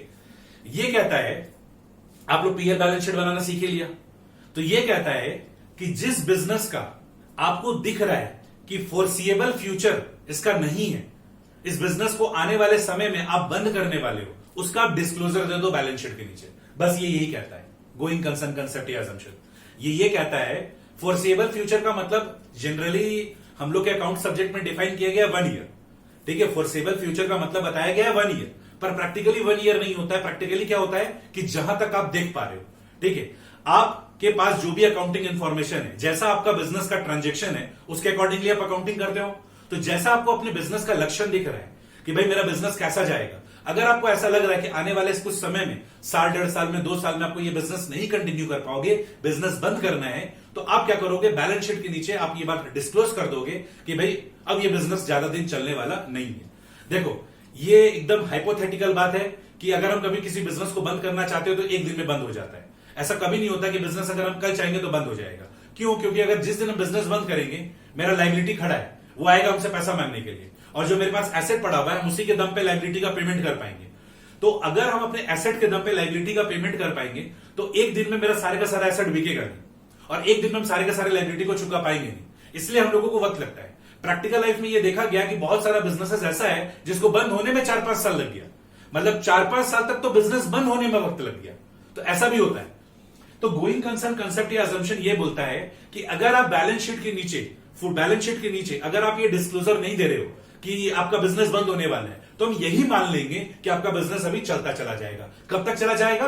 फोरसेबल फ्यूचर। और फोरसेबल फ्यूचर का मतलब ये थ्योरेटिकल दुनिया में तो 1 ईयर होता है, बट प्रैक्टिकली ये है कि जहां तक हम देख पा रहे हैं, जहां तक हमको इसका लक्षण दिख रहा है। देखो, ऐसे तो हम लोग अकाउंटिंग एनुअली करते हैं, पर प्रैक्टिकल लाइफ में अकाउंटिंग क्वार्टरली होता है। ठीक है, तो हर क्वार्टर हम लोग अपने आप को असेस कर पाते हैं। हम क्वार्टर असेस कर पाते हैं, तो ये तो हम लोग को दिखता है लक्षण कि आने वाला 2-4 क्वार्टर तक तो हम टिकेंगे कि नहीं टिकेंगे। तो दैट इज फोरसेबल फ्यूचर, जो हमको दिख रहा है। ठीक है, तो गोइंग कंसर्न कंसेप्ट और अजम्पशन आपका यही कहता है कि जब कभी भी आप अकाउंटिंग करो, ठीक है, आपके पास जो भी बिजनेस ट्रांजेक्शन के थ्रू जो भी आपका अकाउंटिंग इंफॉर्मेशन है, जब आप अकाउंटिंग करो तो आपको बैलेंस शीट के नीचे जब आपको लगे कि हमको बिजनेस बंद करना है, तो आप ये बात डिस्क्लोज कर दो। और नहीं डिस्क्लोज करोगे तो हम ये मान लेंगे कि आपका बिजनेस क्या है, चलता चला जाएगा।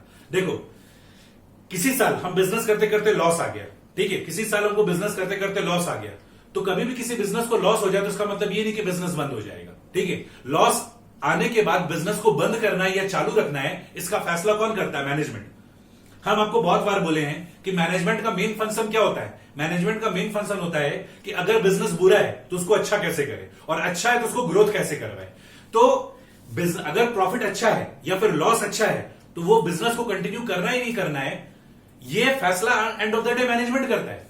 लॉस, अगर एक ह्यूज लॉस हुआ है और उससे हम बिजनेस को बंद कर देंगे, ऐसा नहीं हो सकता है। लॉस आपको ये इंडिकेट कर रहा है कि भाई अब तुम जाग जाओ, तुमको कुछ करना होगा, क्योंकि बिजनेस लॉस में चला गया तो तुमको कुछ करना होगा। तो loss is a indicator, but it will never ever assure कि आपका बिजनेस बंद होने वाला है। अच्छा, ऐसा भी हो सकता है कि मेरा बिजनेस अच्छा खासा प्रॉफिट में चल रहा है, ठीक है, और फिर भी हम बिजनेस को बंद कर दे रहे हैं। ठीक है, आप बोलोगे सर ऐसा कौन करता है? इंडिया में एक संकी है ऐसा, रिलायंस। ठीक है, रिलायंस अपना एक बेंचमार्क सेट कर लेता है, अपना एक प्रॉफिट टारगेट सेट कर लेता है कि हमको इतना पैसा कमाना है, और अगर वो प्रॉफिटेबल रहता है लेकिन वो प्रॉफिट अचीव नहीं कर पाता जितना वो सोचा है, तो वो उस डिवीजन को बंद कर देता है। ऐसा संकी है रिलायंस। हम आपको लास्ट क्लास में बोले थे, रिलायंस बहुत मनी माइंडेड है, और मतलब मनी के लिए वो बहुत ज्यादा सेंसिटिव है। ठीक है, तो पहली बात, रिलायंस का तो आज के डेट में मार्केट तो ऐसा है कि वो अगर मिट्टी में भी हाथ रख दे तो वो सोना हो जाए। कुछ जमाने पहले टाटा के लिए लोग इस तरीके का बात बोलते थे, क्योंकि टाटा पहले इंडिया का नंबर 1 कंपनी हुआ करता था। ठीक है, लेकिन आज के डेट में रिलायंस इंडिया का नंबर 1 कंपनी है। सिंपल सा बात है, आप लोगों को पता है, क्योंकि टाटा अपना जो अर्निंग होता है उसका बहुत सारा पैसा क्या करता है, डोनेट कर देता है। बट द थिंग इज कि अगर हम लोग रिलायंस का बात करें तो रिलायंस अपना एक बेंचमार्क सेट कर लेता है कि हम ये बिजनेस करेंगे तो इतना पैसा कमाएंगे। रिलायंस को तो ये स्थिति है कि वो कोई भी बिजनेस करेगा तो पैसा पक्का कमाएगा, लेकिन उसका एक टारगेट होता है। वो केवल नॉर्मल प्रॉफिट से सेटिस्फाई नहीं होता, उसका टारगेट होता है सुपर डुपर प्रॉफिट कमाना। और अगर उस टारगेट को वो अचीव नहीं कर पाता है जितना वो अपना टाइम पीरियड डिसाइड किया है, मान लो वो डिसाइड किया कि 4 साल में 5 साल में इस लेवल पे पहुंच जाएंगे, मोस्ट ऑफ द बिजनेस में वो वहां तक पहुंच भी जाता है। फिर अगर जिसमें वो नहीं पहुंच पाता है और बिजनेस प्रॉफिटेबल है तो बंद कर देता है। ऐसा भी संख्य लोग हैं इंडिया में, और होता है। ठीक है, तो अगर बिजनेस में लॉस है तो इसका मतलब ये नहीं कि बिजनेस बंद हो जाएगा, और बिजनेस में अगर प्रॉफिट है तो इसका मतलब ये नहीं कि बिजनेस कंटिन्यू रहेगा। कुछ भी हो सकता है, पर इसका फैसला कौन करेगा? इसका फैसला करता है मैनेजमेंट। तो मैनेजमेंट डिसाइड करता है कि बिजनेस अगर लॉस में है तो चलेगा कि नहीं चलेगा, फायदे में है तो बिजनेस को कंटिन्यू करना है कि नहीं करना है। तो लॉस और प्रॉफिट आपको इंडिकेटर है, पर ये कभी फैसला नहीं करता कि बिजनेस का गोइंग कंसर्न कैसा रहेगा। तो गोइंग कंसर्न कंसेप्ट बोलो या अजम्पशन बोलो, ये आपको ये समझाता है कि अगर आप बिजनेस देख पा रहे हो फोरसेबल फ्यूचर में, आने वाले समय में आपको दिख रहा है, जहां तक कि आपका जैसा आपका बिजनेस का हरकत है, जितना आप इसको ऑब्जर्व कर पा रहे हो, अगर आपको दिख रहा है कि बिजनेस चलेगा तो ठीक है, अगर नहीं चलेगा तो इस बात का आप डिस्क्लोजर दे दो कि भाई हम आने वाले 2 महीने में, 3 महीने में, साल भर में, 2 साल में इस बिजनेस को क्या कर देंगे, बंद कर देंगे। पता है इस तरीके के लिए भी अलग से अकाउंटिंग होता है और उसके लिए अलग से अकाउंटिंग स्टैंडर्ड है। तो जब आप सीए का इंटरमीडिएट लेवल पे पहुंचोगे या सीएमए के इंटरमीडिएट लेवल पे जाओगे तो वहां पर आपको अकाउंटिंग स्टैंडर्ड के रूप में ये सब चीज पढ़ाया जाएगा। तो वो सब अलग अलग चीज है, ठीक है, वहां पर ये सारे का सारा चीज पढ़ाया जाता है। तो ये सब का भी अलग से अकाउंटिंग होता है, ठीक है। तो बिजनेस को बंद करने में भी कभी कभी 3-4 साल का वक्त लग जाता है और ऐसा होता है, ठीक है। There are lots of examples. पर ये बात अलग है कि हम लोग डेली सोप में, फेसबुक और सोशल मीडिया में इतना खुश है कि हम लोग इससे बाहर ज्यादा दिमाग नहीं लगाते, पर प्रैक्टिकली ऐसा होता है। तो गोइंग कंसर्न कंसेप्ट का सीधा सीधी कहना है कि आपका बिजनेस का जो एक्टिविटी है, बिजनेस ट्रांजेक्शन है, आप इसका जो भी आपके पास बिजनेस का इंफॉर्मेशन है, जैसा आप अकाउंटिंग कर रहे हैं, आपके पास जो भी अकाउंटिंग इंफॉर्मेशन है, आप जो भी अकाउंटिंग कर रहे हैं, आपको लग रहा है कि बिजनेस चलेगा तो ठीक है, कुछ मत करो। लेकिन अगर आपको लगता है कि आपका बिजनेस बंद होने वाला है तो आप बैलेंस शीट के नीचे ये बात डिस्क्लोज कर दो कि आने वाले 2 साल 3 साल में बिजनेस को कंटिन्यू नहीं करेंगे। और अगर आप डिस्क्लोजर नहीं दे रहे हो, अगर हम किसी भी कंपनी का, किसी भी बिजनेस का, अगर हम बैलेंस शीट के नीचे ऐसा कोई डिस्क्लोजर नहीं देखते हैं तो हम यही मानेंगे कि बिजनेस का भी फ्यूचर है, बिजनेस अभी चलेगा। साथ ही साथ आपको यह भी सजेशन देता है गोइंग कंसर्न कंसेप्ट कि आप अगर अपने बिजनेस को रनिंग रखना चाहते हो, बिजनेस को कंटिन्यू करना चाहते हो, तो एक काम जरूर करो। देखो, बिजनेस में होने वाले ट्रांजेक्शन को या तो हम लोग ट्रेडिंग पीएल में भेजते हैं या तो बैलेंस शीट में भेजते हैं। बिजनेस में होने वाले ट्रांजेक्शन को क्या किया जाता है, क्लासिफाई किया जाता है, और क्लासिफाई करने के बाद उसको या तो ट्रेडिंग पीएल में भेजा जाता है या तो बैलेंस शीट में भेजा जाता है कि नहीं। तो जो ट्रेडिंग एंड पीएल में हम लोग जो ट्रांजेक्शन को भेजते हैं उसको हम लोग क्या बोलते हैं, रेवेन्यू ट्रांजेक्शन, और जो बैलेंस शीट में भेजते हैं उसको हम लोग क्या बोलते हैं, कैपिटल ट्रांजेक्शन। तो हमको ये क्या नाम है, गोइंग कंसर्न कंसेप्ट बोलता है कि आप अपने बिजनेस के जो रिसिप्ट्स एंड पेमेंट्स है, जो भी आपका रिसिप्ट्स और एक्सपेंडिचर है, उसका कैपिटल और रेवेन्यू दोनों को अलग अलग छाटो। कैपिटल ट्रांजेक्शन को अलग करो, रेवेन्यू ट्रांजेक्शन को अलग करो। और साथ ही साथ ये भी हम लोग को बोलता है कि डेप्रिसिएशन प्रॉपर्ली चार्ज करो, ठीक है।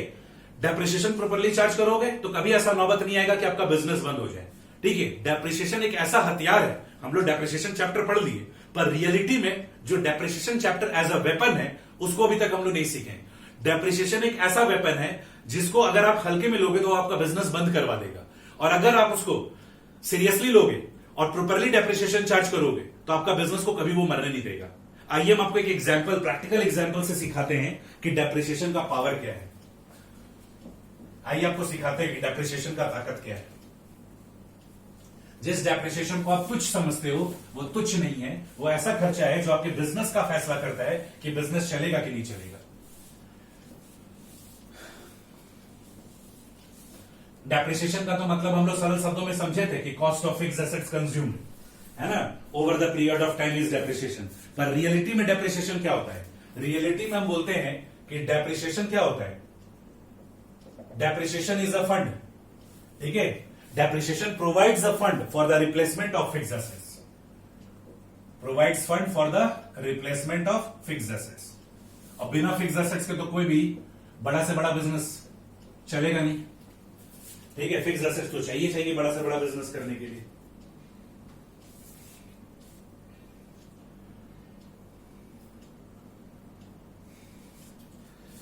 आइए हम आपको पावर दिखाते हैं डेप्रिसिएशन का। एक एग्जांपल समझते हैं ना।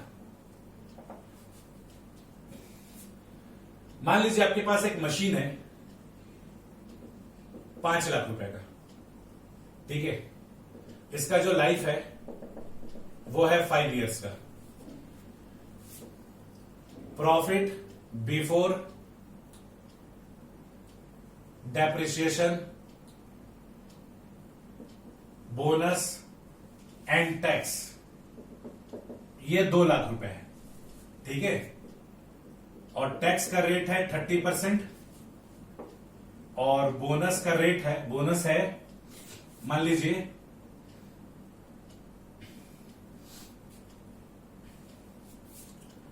10% ऑन प्रॉफिट बिफोर टैक्स, ठीक है। और डेप्रिसिएशन है, टैक्स मेरा 30% हो गया, ठीक है। और बोनस है 10% ऑन प्रॉफिट बिफोर टैक्स, ठीक है। अब आइए एक एग्जांपल लेते हैं। ये तो एग्जांपल का उसका सॉल्यूशन देखते हैं। मान लीजिए एक कंपनी है जिसका नाम है अनफॉर्चुनेट लिमिटेड।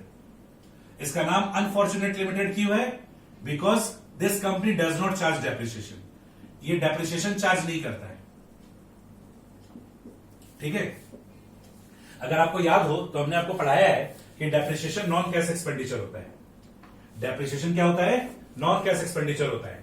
ये वाला पैसा हम किसी को पे थोड़ी करते हैं। डेप्रिसिएशन के नाम का जो खर्चा है वो हम किसी को पे थोड़ी करते हैं, हम अपने प्रॉफिट में से रिड्यूस करते हैं। पर ये पैसा मेरे ही पास रहता है, ये पैसा मेरे ही पास रहता है। देखो, मशीन 5 लाख रुपए का लाइफ 5 ईयर है, तो डेप्रिसिएशन हर साल का कितना आएगा? 1 लाख रुपए। तो ये जो प्रॉफिट है ये कितना है? 2 लाख रुपए का। डेप्रिसिएशन चार्ज करते नहीं है, तो ये 2 लाख का प्रॉफिट क्या हो जाएगा आफ्टर डेप्रिसिएशन?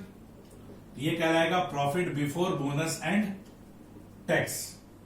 अब 10% का बोनस दे दो, 20,000। 1,80,000 रुपए कमाए, अब इस पे 30% टैक्स माइनस कर दो। 1,80,000 का 30% 54,000 और ये वैल्यू आएगा 1,26,000। और ऐसा सिचुएशन कब तक रहेगा? ईयर 1 से ईयर 5 तक। काहे? क्योंकि मशीन का लाइफ 5 साल तक है, तो ऐसा कब तक चलेगा? 5 साल तक। तो आप हर साल कितना कमा रहे हो? 1,26,000 रुपया, और ये 1,26,000 को अपना विड्रॉ कर लेते हो for meeting your personal need. भाई हमारा घर है, बीवी बच्चा है, हमको अपना घर खर्चा चलाना है, तो हम हर साल ये जो 1,26,000 रुपए कमा रहे हैं हम अपना विड्रॉ कर ले रहे हैं। ठीक है, तो मेरे बिजनेस का नाम है अनफॉर्चुनेट लिमिटेड, हम अपना 1,26,000 रुपए विड्रॉ कर लेते हैं। नेक्स्ट, अब अगर हम लोग बात करें छठे साल में क्या होगा? ठीक है, अच्छा इसको एक काम करो ना, नॉर्मल सोल प्रोप्राइटरशिप बिजनेस मानो, मेसर्स अनफॉर्चुनेट। क्योंकि हो सकता है कि कोई स्टूडेंट ये बोल दे कि सर ये कंपनी है ना, तो कंपनी अपना पैसा ड्राइंग्स कैसे कर सकती है? ऐसे हम आपको नॉलेज के लिए बता दें, कंपनी ड्राइंग्स नहीं कर सकती है। ठीक है, इसलिए आप ऐसे समझो, ये कोई सोल प्रोप्राइटरशिप है जिसका नाम है मेसर्स अनफॉर्चुनेट। ठीक है, तो ये क्या कर रहा है? 2 लाख रुपए कमा रहा है, डेप्रिसिएशन चार्ज करता नहीं है, 10% का बोनस चार्ज किया, अपने वर्कर लोग को 10% का बोनस दे दिया, 30% का टैक्सेस दे दिया, तो इसका प्रॉफिट कितना है? 1,26,000 रुपया। अब ये पर्सनल नीड के लिए विड्रॉ कर लिया। ऐसा कब तक चलेगा? 5 साल के बाद। 5 साल के बाद ये मशीन मेरा यूजलेस हो जाएगा, अब हमको एक नया मशीन खरीदना है। अब हमको एक नया मशीन खरीदना है, तो अब हम क्या करें? अब हमको एक नया मशीन खरीदना है, तो अब हम क्या करें? ठीक है, तो हम 6th ईयर में क्या करेंगे? लोन लेंगे। Taken a loan of ₹5 lakh at the rate of 10%। ठीक है, 10% के हिसाब से लोन लिए। अब देखो, अब ये जो नया मशीन है, ठीक है, 5 लाख रुपए का जो नया मशीन लिए है, पहले जो मशीन लिए थे वो 5 साल पहले लिए थे, आज 5 साल बीत चुका है, तो हो सकता है इस मशीन में कोई अपग्रेडेशन आ गया होगा और इसके वजह से मेरा प्रॉफिट थोड़ा सा इंक्रीज हो जाएगा। मान लीजिए अब मेरा जो प्रॉफिट है वो 2,10,000 होगा। ठीक है, अब चूंकि हम लोन लिए थे 5 लाख रुपए का, तो हमको क्या चुकाना पड़ेगा? इंटरेस्ट। तो 50,000 रुपए तो इंटरेस्ट चुकाएंगे, 1,60,000। बहुत हार्ड थेथर है, डेप्रिसिएशन चार्ज करेंगे नहीं। उसके बाद 10% बोनस देंगे, कितना? 16,000 रुपए। अब मेरा कमाई होगा 1,44,000 रुपए। इस पे आप 30% सरकार को टैक्स दे देंगे।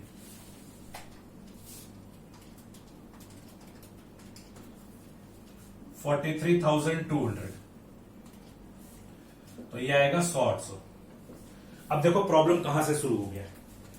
देखो छठे साल से ही प्रॉब्लम शुरू हो गया। प्रॉब्लम क्या शुरू होगा? इंप्लॉइज और वर्कर क्या बोलेंगे? हमने आपके लिए मन लगाकर काम किया, मेहनत किया, और आपका जो प्रॉफिट था पहले 2 लाख रुपया, उससे बढ़कर 2,10,000 रुपया हो गया। तो अगर प्रॉफिट बढ़ गया तो मेरा बोनस क्यों घटा? आप देखो, पहले बोनस कितना देते थे? 20,000 रुपया। अब बोनस आप कितना दे रहे हो? 16,000 रुपया। प्रॉफिट बढ़ने से वर्कर का बोनस बढ़ना चाहिए कि घटना चाहिए? ठीक है, पुराने जमाने की मूवी में दिखाता था कि बहुत वफादार इंप्लॉय हुआ करता था रामू काका, जो आपके बुरे वक्त में साथ देता था। तो वैसा इक्का दुक्का इंप्लॉय होता है। यहां इंप्लॉय क्या देखेगा? बोलेगा बेईमान इंप्लॉयर है, इस कंपनी के लिए काम करके, इस बिजनेस ऑर्गेनाइजेशन के लिए काम करके कोई फायदा नहीं है। दिन रात मेहनत करके कमाओ, प्रॉफिटेबिलिटी भी बढ़ता है, ये लो मेरा बोनस गिरा दिया। इसी फ्रस्ट्रेशन से 70-80% वर्कर आपको छोड़कर चले जाएंगे। और उसी समय जो आपका राइवल है, जो सेम टाइप का बिजनेस करता है, वो इन लोगों को जॉब अपॉइंटमेंट दे देगा। उसका रीजन क्या है? इसका रीजन ये है, एक तो वो आपका राइवल है, तो वो इन लोग को अपॉइंटमेंट इसलिए देगा क्योंकि ये लोग ट्रेंड एम्प्लॉय है। ये ट्रेंड एम्प्लॉय लोग को वो तुरंत अपॉइंटमेंट देगा, तो उसको और फर्दर कोई ट्रेनिंग वेनिंग में खर्चा नहीं करना पड़ेगा। बहुत सारे आपके बिजनेस का सीक्रेट पता चल जाएगा। हो सकता है आपको यूनिक प्रोडक्ट में डील करते होंगे, उसका फॉर्मूला भी उसको मिल जाएगा, and that product will no more will be unique, है ना, वो फर्दर यूनिक नहीं रहेगा। तो देखा जाए आपके बिजनेस को वो कैप्चर कर सकता है। ठीक है। अच्छा, गवर्नमेंट भी क्या बोलेगी? गवर्नमेंट भी बोलेगी कि पहले आप टैक्सेस 54,000 देते थे, 43,200 टैक्सेस देने लग गए, टैक्सेस कम हो गया।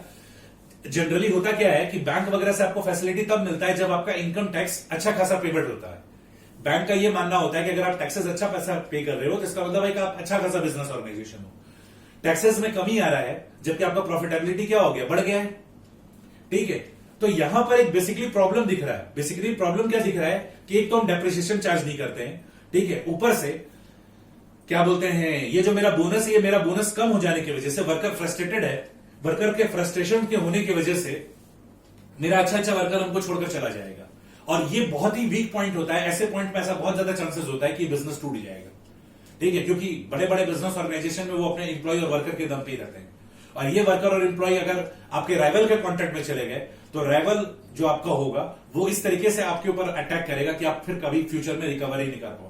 इनकम टैक्स का हो सकता है रेट भी पड़ जाए कि पहले आप टैक्सेस ज्यादा पे करते थे, आप कम के ऊपर पे करने लगे, और हो सकता है कि अगर कुछ गलत काम कर रखे होंगे वो भी एक्सपोज हो गया तो बिजनेस पूरा बर्बाद हो जाएगा।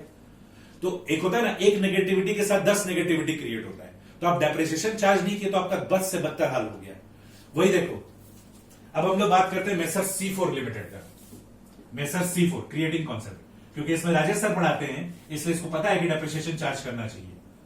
तो ये क्या करता है? डेप्रिसिएशन चार्ज करता है। अब देखो, ईयर 1 से ईयर 5 तक में क्या होगा? प्रॉफिट कितना कमाए? 2 लाख रुपए। क्योंकि हम सबको डेप्रिसिएशन पढ़ाते हैं तो इसको पता है डेप्रिसिएशन चार्ज करना चाहिए, तो ये डेप्रिसिएशन चार्ज किया 1 लाख रुपए। अब प्रॉफिट कितना हुआ? 1 लाख रुपए। ठीक है। अब बोनस दे देंगे 10%, 10,000 रुपए, तो ये 90,000 हो गया। और 30% टैक्स दे देंगे 27,000 रुपए। तो देखो मेरा ईयर 1 से 5 के बीच में प्रॉफिट कितना है? 63,000। देखो अनफॉर्चुनेट लिमिटेड का ईयर 1 से 5 जब इनिशियल था तो उसका कमाई बहुत भयानक था, लेकिन मेरा कमाई छोटा है। ठीक है। आप ऐसे मत कंपेयर करने की सर मेरा कमाई कम हो गया ना। आप ऐसे सोचो, जब आप छोटे थे तो आपको 2 रुपए दिया जाता था पॉकेट मनी, फिर आपको 5 रुपए कर दिया गया, फिर आपका पॉकेट मनी 10 रुपए कर दिया गया। तो धीरे धीरे अगर आपका पॉकेट मनी बढ़ाया गया तो कोई दिक्कत नहीं है। आज शायद आपको पॉकेट मनी के रूप में 100 रुपए मिलता होगा सप्ताह का, या फिर मान लो महीने का आपको 1,000 रुपए दिया जाता होगा पॉकेट मनी। और किसी दिन अगर पापा आपके बोलेंगे कि 1,000 रुपए की जगह हम इस महीने 800 रुपए से काम चला लो, तो आपके अंदर का नागिन डांस निकल जाएगा। आपके अंदर में जो नागिन डांस जो है ट्रूली इंडियन वाला, जमीन में लोट लोट के करने वाला, वो पूरा जागृत हो जाएगा। और फिर तो ऐसा नागिन डांस करोगे जो शादी बारात में भी नहीं होता है। करोगे कि नहीं करोगे? और नहीं करोगे तो तुम ट्रू इंडियन नहीं हो। ठीक है। तो ऐसा होना लाजमी है। तो देखो, हम अभी नया नया बिजनेस स्टार्ट किए हैं, ईयर 1 से ईयर 5 में हम 2 लाख रुपए का पैसा कमा रहे हैं, 1 लाख रुपए का डेप्रिसिएशन चार्ज किए, टैक्सेस वैक्सेस सब कुछ प्रॉपर्ली दे रहे हैं। ऐसा 5 साल तक चलता चला जाएगा।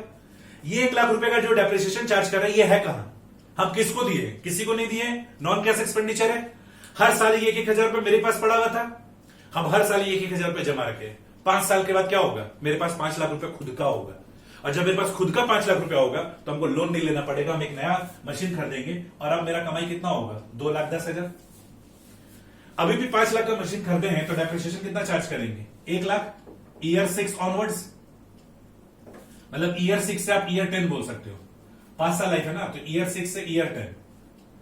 तो अब मेरा कमाई कितना? 1,10,000। वर्कर को बोनस कितना देंगे? 11,000 रुपए। अब मेरा कमाई कितना हो गया? 99,000 रुपए। 99,000 पे टैक्स कितना देंगे? 29,700। अब मेरा कमाई कितना होगा? 69,300। हर जगह मेरा रेपुटेशन बढ़ेगा, हर जगह। मेरा वर्कर लोग क्या बोलेगा? यार मालिक तो ईमानदार है। देखो ना, पहले 2 लाख रुपए कमाता था तो 10,000 बोनस देता था, कमाई 2,10,000 हुआ तो हम लोग का बोनस भी 11,000 कर दिया। तो मेरे वर्कर और एम्प्लॉय को मेरे पर कॉन्फिडेंस जगेगा, मेरे पर भरोसा करेगा। और जब मेरे पे भरोसा करेगा तो वो और लोगों को मेरे बारे में बड़ाई करेगा। और अगर मेरा बिजनेस ग्रो करेगा तो हमको और एम्प्लॉयज और वर्कर का जरूरत होगा, और मेरे साथ बहुत एफिशिएंट एम्प्लॉयज और वर्कर ज्वाइन करेंगे, क्योंकि मेरा ऑनेस्टी का चर्चा जगह जगह है। और जब हम ईमानदार हैं तो मेरे एम्प्लॉय अगर ईमानदार है तो बिजनेस और क्या बोलते हैं, फ्रूटफुल होगा। और देखो गवर्नमेंट की नजर में भी मेरा इंप्रेशन जमेगा। पहले हम 27,000 का टैक्स देते थे, अब 29,700 का टैक्स देने लगे, तो कोई फ्यूचर में मेरे साथ अनसर्टेनिटी होने का रिस्क नहीं है। बैंक्स वगैरह में भी मेरा इंप्रेशन जमेगा कि देखो इसका कमाई बढ़ रहा था ना, इसका टैक्सेस बढ़ रहा है। ठीक है, that is the power of depreciation. तुम डेप्रिसिएशन चार्ज किया, तुम डेप्रिसिएशन आपके खर्चे को घटाया, उससे तुम्हारा बिजनेस का लाइफ बढ़ गया। ठीक है, ये जो आप मिसेस अनफॉर्चुनेट वाला जो एग्जांपल लिए थे, ये बिजनेस हार्डली 10 साल 11 साल 12 साल टिकेगा, उसके बाद बिजनेस बंद है। लेकिन व्हाट अबाउट ये क्या नाम है, C4, इसका बिजनेस कभी बंद नहीं होगा। इसको जब जब प्रोडक्शन के लिए मशीन चाहिएगा, इसके पास हमेशा मशीन अवेलेबल होगा। इसको बैंक लोन वोन का चक्कर ही नहीं पड़ेगा। ठीक है, I am talking about basically long term loan. Short term loan जो कैश क्रेडिट बैंक ओवरड्राफ्ट होता है, वो तो सबको जरूरत पड़ता है, वो तो बेसिकली बिजनेस के वर्किंग कैपिटल के मूवमेंट के लिए चाहिए होता है, तो वो तो सबको चाहिए, चाहे वो बड़ा बिजनेस हो, वो छोटा बिजनेस हो। बट द थिंग इज कि हमको जो लॉन्ग टर्म लोन होता है, हम उसके चक्कर में पचड़े में नहीं पड़ेंगे। ठीक है, और आप ये भी देखो अनफॉर्चुनेट वाला, जो आप 5 लाख रुपए का लोन लिए हो, ठीक है, आपको उसको रिपे भी करना है, और आप तो प्रिंसिपल अमाउंट भी रिपे नहीं कर पा रहे हो। आपके साथ अनफॉर्चुनेट में ये भी प्रॉब्लम है कि आप इंटरेस्ट का तो प्रॉपर पेमेंट कर पा रहे हो, लेकिन धीरे धीरे वर्कर का साथ छुड़ जाने से आपका प्रॉफिटेबिलिटी गिरेगा, आप रिपेमेंट ऑफ लोन भी नहीं कर पा रहे हो। अभी तो आप इंटरेस्ट ही चुका रहे हो केवल। जबकि C4 वाले केस में क्या है, आपको लोन लेने का जरूरत ही नहीं पड़ा, खुद का पैसा से आप क्या किए, नया एसेट कर दे, एम्प्लॉइज का कॉन्फिडेंस जीते, गवर्नमेंट में आपका अलग इंप्रेशन बना, बैंक्स वगैरह में आपका अलग इंप्रेशन बना, तो बिजनेस का लाइफ क्या है, चलता चला जा रहा है। तो this is the power of depreciation. Depreciation का रियल मायने में यही होता है, depreciation provides fund for the replacement of fixed assets. तो डेप्रिसिएशन एक ऐसा वेपन है जो कि आपके गोइंग कंसर्न अजम्पशन को फ्रूटफिल करता है, फुलफिल करता है। ठीक है, अगर आपका गोइंग कंसर्न अजम्पशन ये कहता है कि बिजनेस का जो भी इंफॉर्मेशन उसको इस तरीके से प्रेजेंट करो कि आपका बिजनेस चलता चला जाए, तो डेप्रिसिएशन वो आपको हेल्प करता है। तो गोइंग कंसर्न कंसेप्ट कहता है कि आप अपने capital transaction and revenue transaction का प्रॉपर बाइफर्केशन करिए। ठीक है, डेप्रिसिएशन जो कि आपका क्या है, एक तरह से रेवेन्यू एक्सपेंडिचर है ना। जो हमारा कैपिटल एक्सपेंडिचर होता है वो बैलेंस शीट में जाता है, रेवेन्यू एक्सपेंडिचर पीएल में जाता है, लेकिन कैपिटल एक्सपेंडिचर का हर साल एक हिस्सा डेप्रिसिएशन के रूप में कहां जाता है, पीएल में। यानी कैपिटल एक्सपेंडिचर का भी हर साल एक हिस्सा क्या बन जाता है, रेवेन्यू एक्सपेंडिचर, वो भी किस में जाता है, पीएल में जाता है। तो ये सारे का सारा अगर आप करोगे तो आपका बिजनेस का जो वायबिलिटी है, ठीक है, फॉरसीएबिलिटी है, जो आने वाला फ्यूचर है, वो कुछ दिन तक क्या रहेगा, सिक्योर रहेगा। तो गोइंग कंसर्न कंसेप्ट अजम्पशन का सरल शब्दों में यही कहना है कि आपके पास जो भी अकाउंटिंग इंफॉर्मेशन है, उसके दम पे आपको अगर लगता है कि आपका बिजनेस चलता चला जाएगा, तो आप उसके बारे में कुछ नहीं कहिए। लेकिन अगर आपको लगता है कि आपका बिजनेस बंद होने वाला है, तो आप उसके बारे में डिस्क्लोजर दे दीजिए कि भाई हम आने वाले 2 साल 3 साल 4 साल में बिजनेस को बंद कर देंगे। प्रॉफिट या लॉस कभी ये फैसला नहीं कर सकता कि बिजनेस चलेगा कि बंद करेगा, end of the day management ये डिसाइड करता है। और अगर आप अपने बिजनेस का गोइंग कंसर्न चाहते हैं कि बिजनेस लंबे समय तक चले, तो प्रॉपर अकाउंटिंग करो, कैपिटल ट्रांजेक्शन रेवेन्यू ट्रांजेक्शन का बाइफर्केशन करो, डेप्रिसिएशन प्रॉपरली चार्ज करो, ताकि आपका बिजनेस का ग्रोथ रहे, बिजनेस का आपका फ्यूचर रहे। तो डेप्रिसिएशन देखो आपको हेल्प करता है बिजनेस के ग्रोथ में। एक इंटरेस्टिंग बात ये देखो कि डेप्रिसिएशन मेरा नॉन कैश एक्सपेंडिचर है और हम किसी को पेमेंट नहीं करते हैं। हम डेप्रिसिएशन का खर्चा का पेमेंट हम किसी को नहीं करते हैं, लेकिन फिर भी ये पैसा तो मेरे पास रहता है। अब हमको एक बात बताओ, इनकम टैक्स डिपार्टमेंट को यह बात पता होगा कि नहीं पता होगा? क्या आपको लगता है कि आपके राजेश सर ही केवल पढ़े लिखे हैं, इनकम टैक्स डिपार्टमेंट वाला पढ़ा लिखा नहीं है? क्या आज आप राजेश सर से पढ़ने के बाद खुद को पढ़ा लिखा महसूस कर रहे हैं केवल? क्या आपको क्या लगता है इनकम टैक्स डिपार्टमेंट को यह सब बात पता नहीं होगा कि आप अपने प्रॉफिट में से डेप्रिसिएशन माइनस करते हैं और प्रॉफिट को घटा देते हैं और घटाए हुए प्रॉफिट पर टैक्स देते हैं, और जबकि डेप्रिसिएशन का जो अमाउंट है वो आप ही के पास पड़ा हुआ रहता है? क्या उनको इससे जलन नहीं है? नहीं, कोई जलन नहीं है। पता है उनको, ये बात पता है कि आप डेप्रिसिएशन चार्ज करते हैं, और अगर आप डेप्रिसिएशन चार्ज नहीं करेंगे ना, तो वो आपको इन्फॉर्म करेंगे कि आपने डेप्रिसिएशन चार्ज नहीं किया है। क्यों? क्योंकि सारे के सारे इनकम टैक्स डिपार्टमेंट वालों ने बचपन में सोने का अंडा देने वाली मुर्गी का स्टोरी सुन रखा है। वो सुन रखे हैं कि अगर मुर्गी जिंदा रहेगी तो सोना का अंडा देते रहेगी, मतलब टैक्स मिलता रहेगा, और अगर सोने के अंडा देने वाली मुर्गी का गर्दन मरोड़ दोगे कि हम एक साथ सारा अंडा बाहर निकाल ले, तो मुर्गी ना बचेगी ना मिलेगा अंडा। तो उनको यह बात पता है कि अगर हम डेप्रिसिएशन चार्ज नहीं करने देंगे ना, तो आने वाले कुछ सालों में बिजनेस क्या हो जाएगा, बंद हो जाएगा, और बंद हो जाएगा तो इस बिजनेस से हमको टैक्स के रुपए में अठन्नी भी ना मिले। तो वो क्या कहते हैं कि ठीक है भाई, तुम बिजनेस पर डेप्रिसिएशन चार्ज करो, ऑल्दो ये पैसा तुम्हारे पास रहता है। अरे तुम्हारे पास पैसा रहता कोई दिक्कत नहीं है, इससे कम से कम तुम जिंदा तो रहोगे। ये डेप्रिसिएशन इज लाइक एंटीडोट कि तुमको जिंदा रखेगा। अब तुमको जिंदा रखेगा तो तुम जिंदा रहो, टैक्सेस देते रहो, और इनकम टैक्स डिपार्टमेंट को भी टैक्सेस में तो ग्रोथ ही रहेगा। ऐसा थोड़ी कि एक बार हेवी टैक्स मिल रहा है फिर टैक्स नहीं मिल रहा है। बिजनेस का सर्वाइवल लॉन्ग रहेगा, बिजनेस में ग्रोथ रहेगा तो बिजनेस में जो टैक्सेस रहेगा उसमें भी ग्रोथ रहेगा, तो उनमें भी उनको अच्छा खासा फायदा होता रहेगा। तो this is the power of depreciation and this is all about going concern concept. ठीक है, तो आपको ये सारा का सारा कॉन्सेप्ट आज जो कुछ भी पढ़ा है उसको रिवाइज करना है। फर्दर नेक्स्ट क्लास में हम लोग और कंटिन्यू करेंगे, बाकी जो कॉन्सेप्ट बच गया उसको भी हम लोग डिस्कस करेंगे। I hope next class will be the last lecture for introduction to accounting का बैलेंस थ्योरी। इसमें जो कुछ भी होगा हम आपको एज ओवरव्यू अच्छे से बता देंगे। ये कॉन्सेप्ट्स वगैरह हम लोग को डिटेल में पढ़ना था तो हमने आपको डिटेल में बताया, बाकी जो कुछ भी हम लोग को ओवरव्यू पढ़ना रहेगा वो ओवरव्यू भी हम बताएंगे। ठीक है, और बेसिकली नोट्स को तो आपको अच्छे से गो थ्रू करना है। जो मेन क्रक्स वाला बात है वो हम आपके साथ शेयर कर ही ले रहे हैं। तो आज के लिए इतना ही, बैलेंस हम लोग कंटिन्यू करेंगे नेक्स्ट लेक्चर में। Hopingly next lecture will be our last lecture. तो यहां तक जो आपको पढ़ाया गया आपको रिवाइज करना है। ठीक है, मिलते हैं नेक्स्ट क्लास में। Thank you everyone.